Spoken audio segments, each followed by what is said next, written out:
Behind the Shades. For those who don't know, what is multiple sclerosis and how does it impact you? Multiple sclerosis. It's when your immune system attacks your central nervous system, which is your brain and your spinal cord. Okay. So then what happens is it attacks the coating, the myelin coating on your nerves, and it eats away at it until the nerves become exposed. And then, unfortunately, it dies out.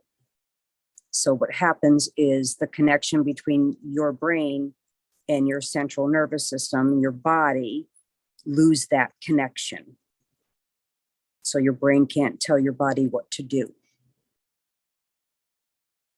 So then, unfortunately, sometimes it comes down to medication and just manipulating. Like for me, for instance, I lost my legs. That was a big part of it in the beginning.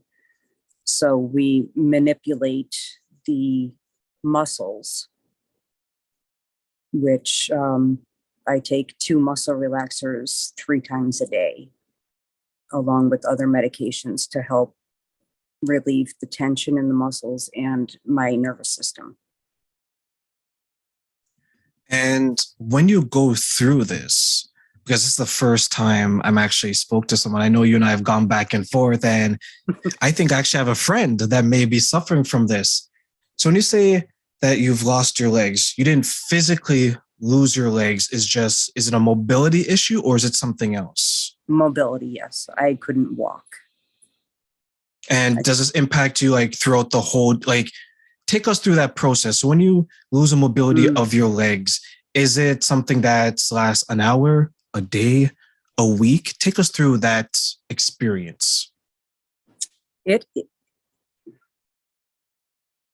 How do I put it? It's hard. It doesn't get better. It will only get worse.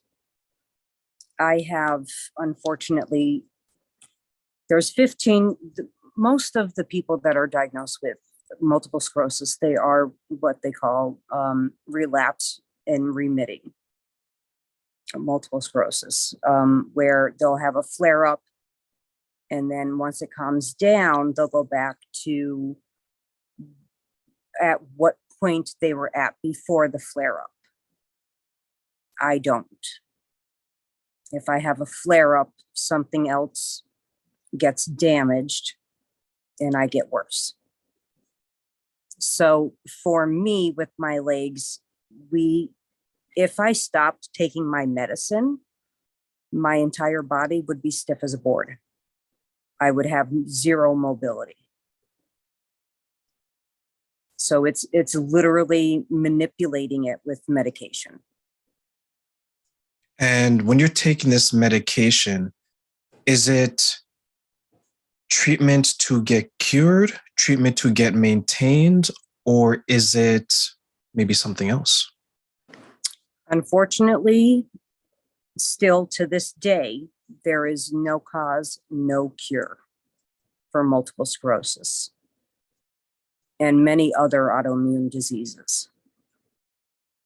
I am currently on a disease-modifying medication, which is called Ocrevus. In doing research before I started taking it, it is an infusion, IV infusion, and it used to be used, it's chemotherapeutic. So it cuts down my immune system so that it doesn't attack my brain and spinal cord. So it slows down the process.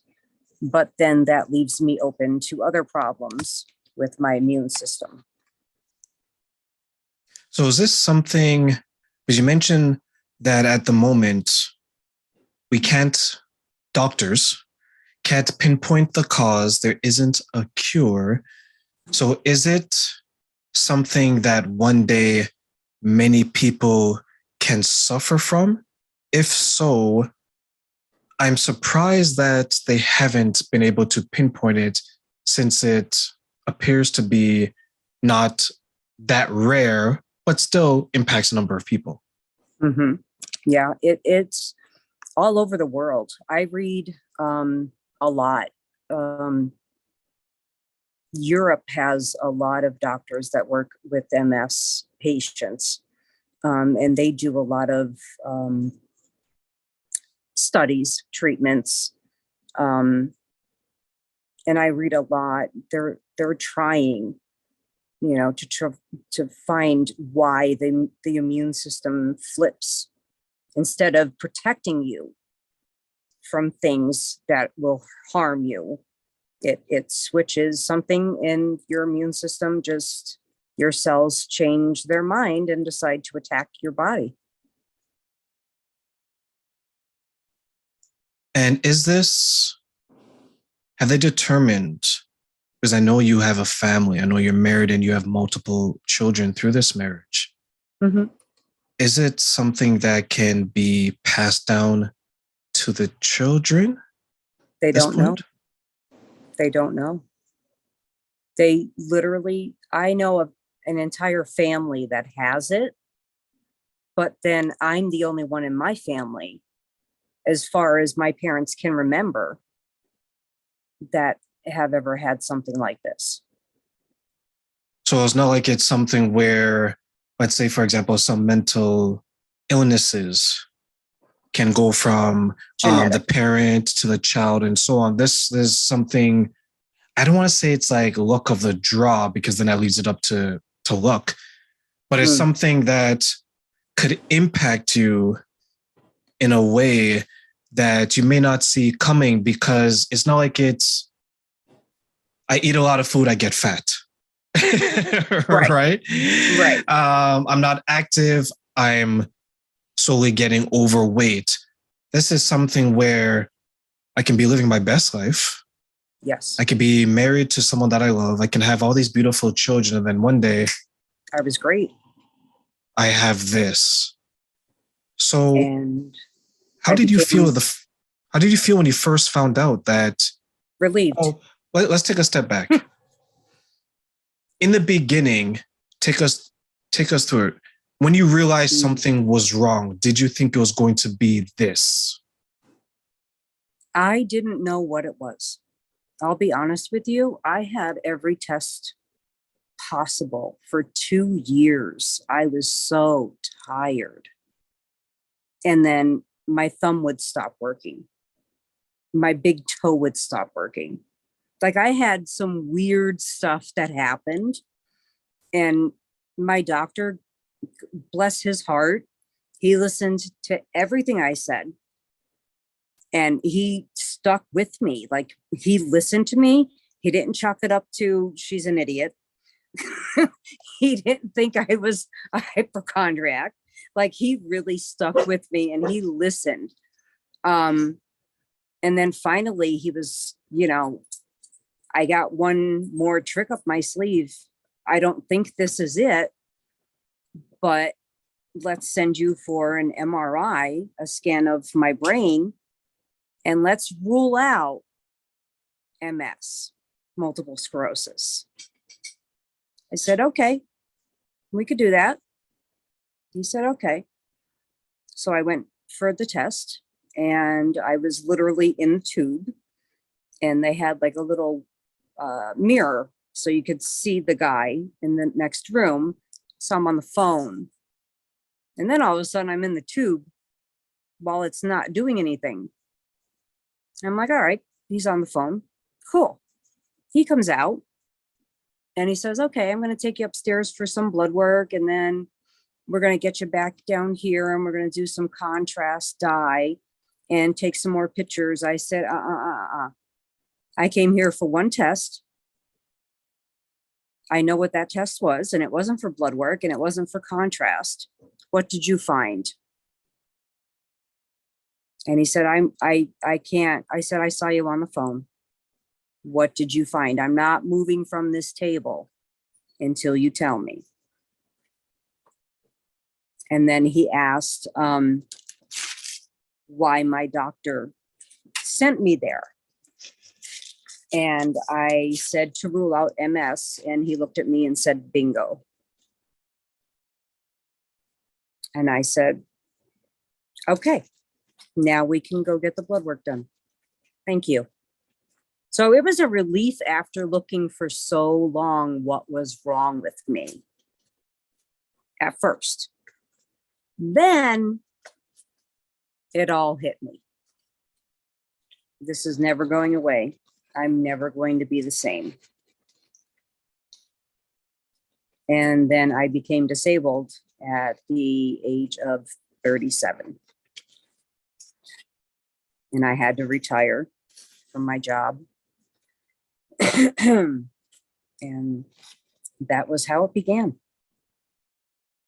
So it's like you went through this sense of relief because that journey, at least the early stages of that journey, was over.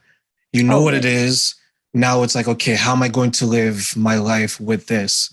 Yep. And then, like a lot of people probably go through an illness or situation that is going to be more long-term than short-term. But it's not like you cut your finger, you put a Band-Aid and off you go. Polysporin is our best life, right? Right.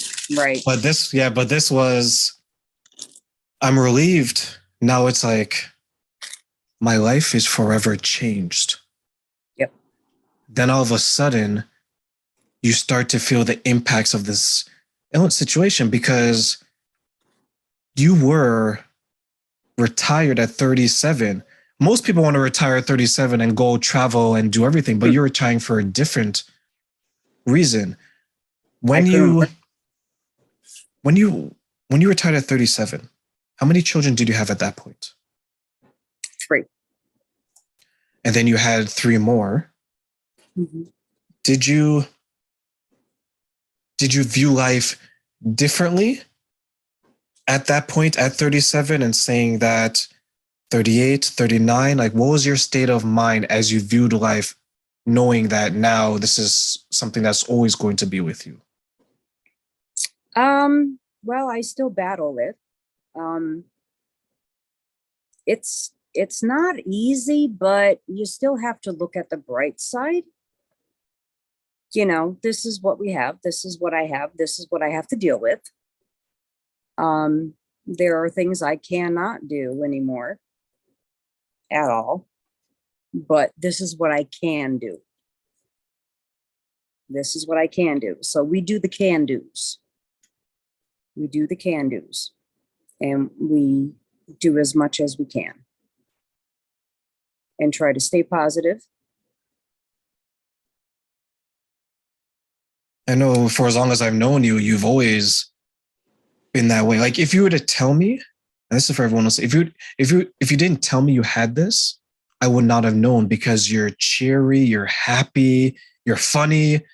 I know how important your family is to you. And I say this not to paint this picture as like, oh, she has this, she's supposed to be sad. And no, it's you're living your life the happiest way possible. And I think that is inspiration to everyone that's listening, everyone around us, because we go through things emotionally, mentally, physically, and spiritually. But you're a beacon of someone that can show and say that this did not get me down. This, yes, you have your struggles, because I know you've told me your struggles. But in between your struggles, you have your happiness. So I know you shared a lot in regards to my friend. For those who may know someone that has this situation, someone who's going through it, what do you want to say to them to keep them on the right track and living a very happy life? Don't give up. Don't give up. I know and I feel it. It is so easy to give up. I understand it. And I'll give you another. I lost my driver's license, and I know you didn't know that. And that's a big deal for me right now. I've been going through that, and I can absolutely understand how a lot of people with MS can just give up because slowly you feel like everything's being taken away from you.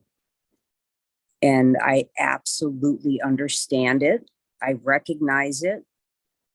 But I would have to say, don't let it get to that point. You're going to have your good days, you're going to have your bad days. And as the first phrase you hear, and I hate this phrase, you got to find your new normal. Your new normal. What? I got a new normal every day. Every day. Like, no, there's no new normal because I'm going to keep fighting. There's no new normal. Oh yeah, we're all experiencing that for the last couple of years, right? Exactly. We're trying to find our new normal. We're doing things. Geez, did you ever think we'd live in a world where people were afraid to hug their family members? But it's I know. I think that phrase is used in a way, at least in my experience, to be dismissive in a way. It's like if someone's confined to a wheelchair, you have to find your new normal. But it's what if they want to? No, go ahead. Go ahead. It's kind of saying like, okay, but you got to deal with this now. That's exactly what they're saying. But say, it's okay. It's okay. I've been in a wheelchair. I have been with a walker. I still have them. I have my cane when I need it. Hurts the pride when I have to use them. I'll tell you that. Definitely. But I have them and I've used them and I've had to, and there's going to be a day where I am permanently in a wheelchair, but I will fight that day until I have to. Absolutely. And you may not end up that way, right? Like there's a possibility where you can still live your life the way it is now for as long as possible. I don't have MS. Many of us don't have MS. We can still end up in a wheelchair. We can still end up with a cane, with a walker. And as we continue further, you've been in this situation for a number of years now. I would think. Do you ever worry that maybe those around you may experience this situation as they get older? Nobody knows. They say it's genetic. No, it's not. Well, nobody in their family has it. So it's not genetic. But it can be. Nobody knows. There are no answers. And that is the worst part of this disease is there are no answers. There's no pattern to go by. Every individual with MS, because it's the brain and it's different parts of the brain, everybody's different. Everybody is hit with it differently. And the brain reacts differently in different areas. So my memory, my short-term memory, I'm probably not going to remember what you asked me in this podcast, but that's all right because I could watch it. But yeah, that is another downfall that I'm noticing now is getting worse. It's getting, but what are you going to do? Is there a way to combat that? Or is it just, okay, I'm going to slow down the progression of some of these, what's the word I'm looking for? Consequences. Nope. It is what it is. The disease modifying medication that I'm on, it has side effects. Everything has side effects. Everything has side effects. So you have to pick your best evil, should I say, and weigh out your options. And there are people that do it just holistically. Because there's just no two are alike. No two are alike. So for me, I met a lady and I went to get shots in my neck because I've had a headache since last September. No word to lie. So, and she was talking about MS. And I said, I opened the curtain. I'm like, do you have MS? And she's like, yeah, I do. And I'm like, I do too. And she was just recently diagnosed. They diagnosed her through weeding out everything else. But they didn't do a spinal tap, which is the definitive way, the only definitive way to figure out what is wrong with anyone. It is in your spinal fluid. So I told them to do a spinal tap because I wanted to know what it was, figure it out, get it done. Then we can move on from there. So I mentioned it to her. She cringed. She said, oh no, I heard they were bad. I'm like, no, they're not. And they just, so she wasn't very happy about that. But I told her, I said, honestly, there are so many autoimmune diseases. You could have something else and they're medicating you for this. Like you don't know. It is so hard. And you have to self-advocate. You have to. But the doctors, specialists, you know your body. You know yourself. So if something is off or something is wrong or something doesn't feel right, let them know. Shut them down. Do what you got to do. I have fired more doctors than I could tell you. Honest to God. Like, no, just leave my room. Like I've been in the hospital. I'm like, no, you are not very intelligent. You need to leave. You need to leave my room right now. No, you have to be very diligent in your own care. You really do. Because there are a lot of people out there. In the state of Pennsylvania, there is one other MS specialist. One. The other one retired. My doctor retired on me last year. So is this something, Pam, that if you don't ask for it, they won't do it? Mm-hmm. So it's like when I go for an annual checkup, right? I think the standard is blood and urine. Yep. But this is something where if you know your body, to tell them, hey, Mr. and Mrs. Doctor, this is how I'm feeling. This is what I'm noticing. Can you do this? Because you would think that, for example, for men, colon cancer, right? Or testicular cancer, it's usually around a certain age and older. So they won't necessarily discuss going through it until you push. Like when I went for my colonoscopy, I told them, I was like, hey, this is what I want to do. And they're like, but you're not old enough for it. I was like, old enough? So, and I told them the story how the star from and it's kind of a fun story, how the star from Black Panther, he died from colon cancer. Chadwick Boseman, right? Oh, that's right. And my doctor's like, why, you related to him? In like a sarcastic way, right? But she's funny like that. I was like, no, but I still want to get checked, right? So it's interesting that there seems to be, at least to me, there seems to be this guideline that colon cancer over 45, testicular cancer over 40, right? They're not, but if you push, then they can say, hey, I just don't feel right. Yep. Can I get this done? So since you've gone through MS and you've gone through a number of years, is there a way that I can say, hey, I spoke to Pam. Pam said, be concerned about these types of signs. Are there signs that maybe can indicate that I should get a spinal tap and find out if I have MS? I would tell you to get an MRI of your brain first.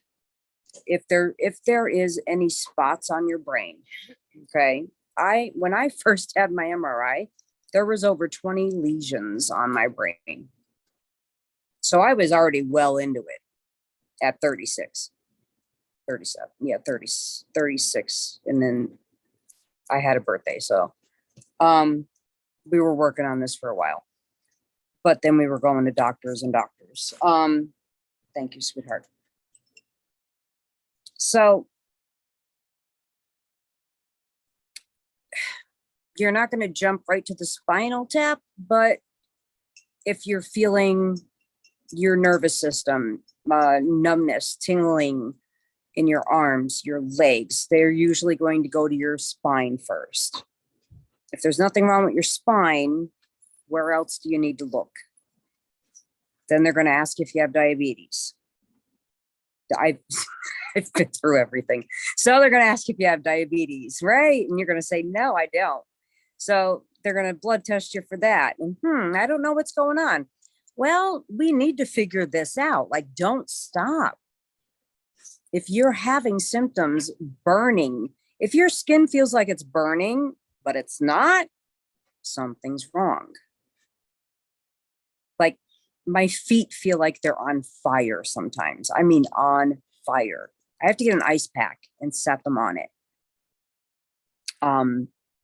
If you're feeling anything that is abnormal at all, like I said, you know your body, keep pushing. Don't let them stop looking. And I think that's good advice for anyone, because there's someone in my family right now, they have difficulty walking, at least putting weight on one foot. So we went, well, sorry, I shouldn't say we. I informed them, I was like, hey, if this is the situation, by all means, just go to your doctor, figure out, healthcare is free in Canada. So I was like, so just go to your doctor, figure it out. So they ran x-rays and they're waiting for the results now. But after listening to this, I'm thinking maybe I should recommend to them, say, hey, when you get your results, depending on what the results are, how about you try this, right? But they're in their mid 60s.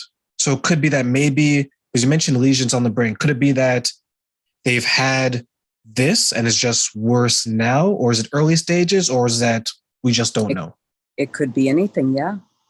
Honestly, it could be anything. In my blood work was coming back spot on. My blood work, urine, everything was coming back spot on. There was nothing wrong. And that's why my doctor kept like thinking. CAT scans, nothing showed up on CAT scans. I had my gallbladder out. Nothing was showing up on CAT scans. But in your 60s, you have a lot of things to look at, and then you got to look for the muscle weakness. Or is it muscle stiffness? Or it could be a lot of things, physical therapy. That's right. But that's what I'm thinking. I'm thinking it could be maybe, because there's mention that could be gout. There's mentioned. See it. Yeah, there could be mentioned that because it's a slight swelling. So it could be a number of things, especially at that person's age. So when they come back, and maybe if they mention to me, if they don't, that's fine, because it is their personal and privacy, right? Right. But I'm glad we had this conversation, because at least it gives me an insight into it, because I know you and I have talked quite a bit in regards to this, because it was all new. And I'm happy that you've shared it.